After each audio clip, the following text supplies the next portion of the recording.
આપણી પાસે છે આને શું કહેવાય? સરસ. આને શું કહેવાય? શાકભાજી. ચાલો આ શું છે?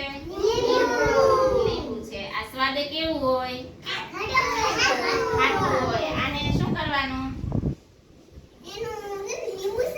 સરસ. જો આનું લીંબુ શરબત બનાવવાનું.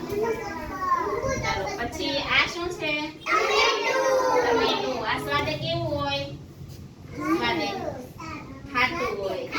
અને આને શું કરવાનું?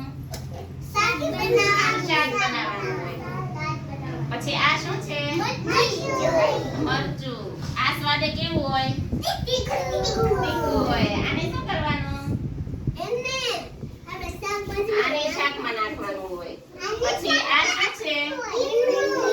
આ રીંગણું. આ રીંગણુંને શું કરવાનું? શાક બનાવવાનું. પછી આ શું છે?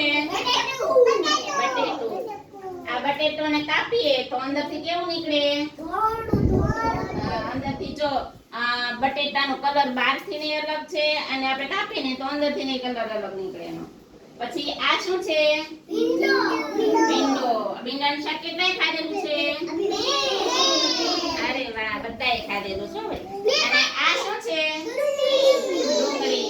ડુંગળીનું શાક તમારી મમ્મી બનાવે છે?